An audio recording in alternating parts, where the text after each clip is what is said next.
สบายดีพี่น้องจ้ายินดีต้อนรับเข้าสู่ช่องแม่น้องบ่อยเด้อจ้าเด้อออกจากป่ากับมาเขาหาเฟอพี่น้อง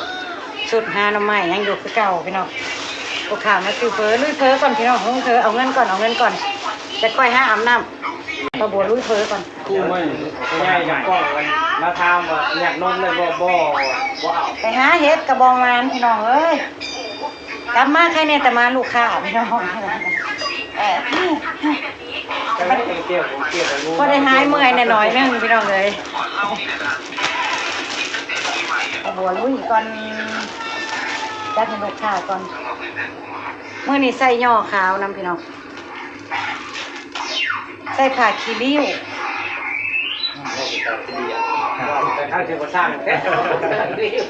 ลูกค้ากระเซลลูกค้ากระเต็มห้านพี่น้องเอ้ยมือนี่บัวมันเฮ็ดแต่ว่ามันลูกค้าอยู่กระบวมือนี่เอ้ยหายเมื่อยหายเมื่อย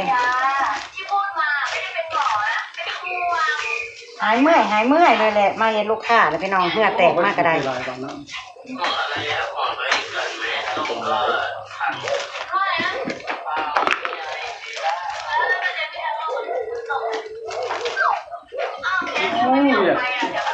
อย่างที่รถง่ายอยู่ที่รถจ้างกับผู้มากระดาษไปเลาะมันกระดาษ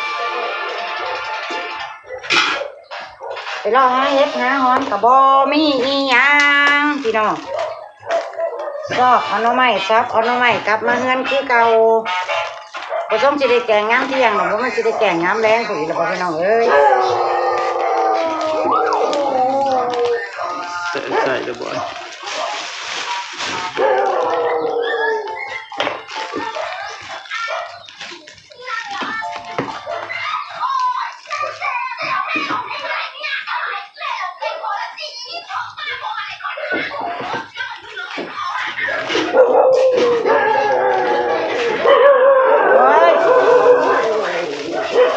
เวียดมาหมาเฮามาฮอนเลยจะเวียดมาเลย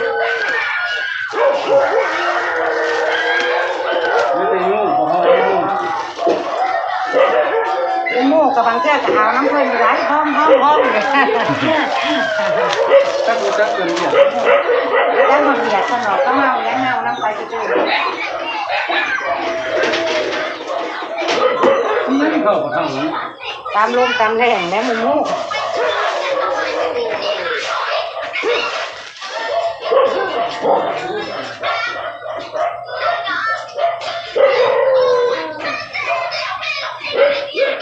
ส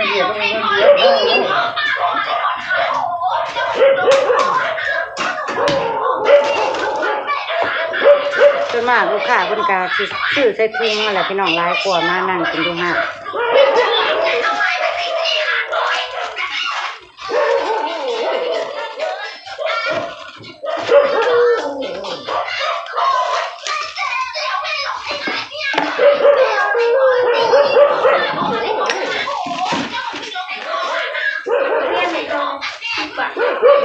เทียนน้อยเบิดได้ลูกโอ้ยลืมแต่เอาเครื่องก็ลืมซื้อเทียนน้อยมาไว้เทียนน้อยเบิดแล้วลูกหล่ะ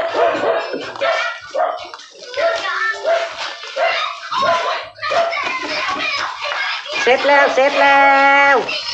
กระสิประมาณนี้พี่น้อง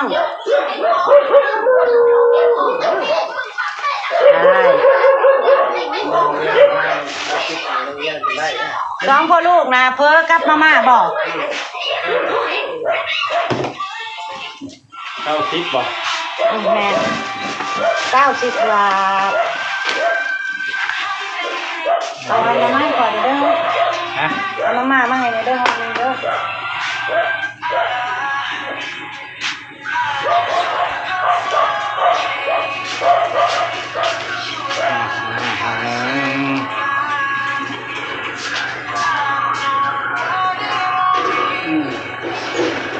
ไปตัดย้ำก่อนก็อยู่ในเราได้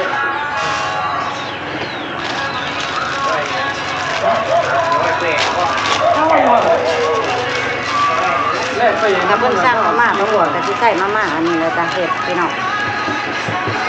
ด้วยแล้วกล่องเลย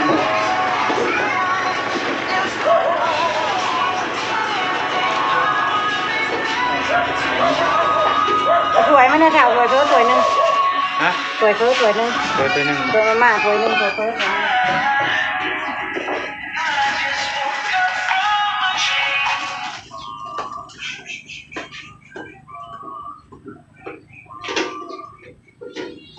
ผักบุ้งใส่หลายๆโลดนี่มันถือพี่น้องสะอ่อน ได้เก้าบอกว่าเขาเคลียร์ออก ให้ลูกค้าอิ่มๆโลด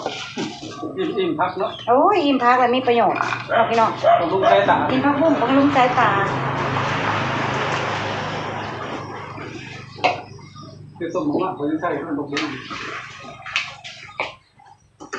กำลังเนี่ย ถ้วยหนึ่งจะให้หลายๆประมาณนี้เลยพี่น้อง30 บาทใส่ทุกอย่างประบวนอ่ะ เคลียร์เลยลวก เนื้อตุ๋น สูตรกระเทียมสูตรยังไง ผ้าขี้ริ้ว ใส่น้ำมันในนึงมาลวก อืม เห็นเด็ดโอ้ยไม่พอแซ่บเลยครับวันนี้นี่นอนหรือจ๊ะ รับบ่หน้าร้านหน่อยกับมันเห็นน้ำ พักเราเชื่อในน้ำมันก็เลยใช้เรื่องคนขนาดใช้บริกินได้เรื่องนี้ได้ครับเลยสั่งข้าว เติมหอมเติมกระเทียมเจียวลงไปหอมซุยๆพี่น้องประมาณนี้เดียวต้องเป็นบ่ เอาเท้าไปเสิร์ฟแน่ ลูกเป็นไงนี่เนี่ยวันเป็นมาข่าวนะเรื่องต้องทุกต้องขั้นนะ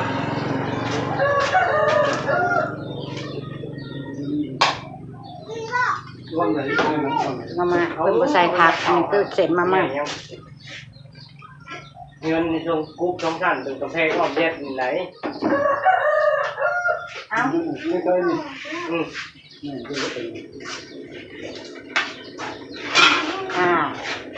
จัดไปเลย น้องพุทธดีจริงมันปะนะเอาบัวของเราไปเทียนนี่ทุกเรื่องหมด เฮ็ดเสร็จถ้าบ่มีลูกค้าสั่งต่อก็บอกคือเก็บเข้าตู้เย็นจ้ะพี่น้องเก็บเข้าเก็บออกทั้งวันเลยจ้ะวุ่นวายอยู่นี่ล่ะบ่บัวนะ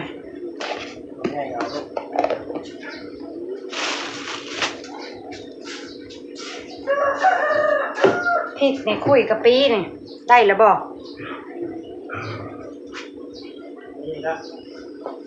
พริกที่ป้าบัวซื้อเมื่อวานนั่นนะไว้ให้ลูกค้าคุยจิ้มกะปินะเพิ่นมากินแถวบ้านป้าบัวพี่น้องเอ้ยมากินพริกกับกะปิเวลากินก๋วยเตี๋ยว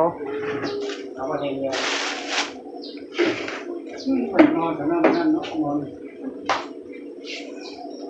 รับเรียบร้อยบ่ เอาละ เดี๋ยวจะไปยักแล้วกินมัน ห่อนหลายพี่น้องหัวหยองมาแต่ป่ามาเข้างานเฮ็ดก็บ่ฮ้อนก็บ่ทันออกหยังดอกกระบัวรอดจนเบิดทุกหม่องทุกบ่อนที่เพิ่นเคยออกแล้วพี่น้องรอดจังได๋ก็บ่เห็นแสดงว่าบ่ทันออกประมาณ 2-3 มื้อคันเพิ่นสิออก บริเวณทางมันชอบแล้ว แต่ว่าก็ฮ้อนก็เอ้าทรงเฮ็ดสิออกเอ้าคักเอ้าแน่แม่นี่เหือประบวนอะไรสัก ได้ถามมันคือโซเซ็ตอ่ะตามฟังผ้าได้เอาไปทิ้งมือเจ้าได้เดินมือ ค่ะ ข้าง ลูกค้าขอบคุณเด้อพี่น้องเอาเป็นมาประบวกันสิเก็บภาพการอัปเดตขายก๋วยเตี๋ยวของประบวให้พี่ให้น้องได้เบิ่งซ้ำนี้ก่อนเด้อจ้ะพี่น้องจ้าเอาไว้ติดตามประบวในคลิปหน้าเด้อจ้าเด้อฝากเด้อจ้าฝากกดติดตามประบวเนี่ยเด้อจ้าเป็นกำลังใจให้ประบวซอยทำคลิปมีแห้งแห้งใจเฮ็ดคลิปต่อไปนะพี่น้องจ้าประบวก็บ่มีหยังหลายดอกขอให้พี่ให้น้องทุกคนนั่นแหละมีสุขภาพแข็งแรงหายเจ็บหายจนร่ำรวยถือหวยรางวัลที่ 1กันเด้อจ้าพี่น้องจ้าบ๊ายบายติดตามประบวคลิปหน้าเด้อจ้าเด้อ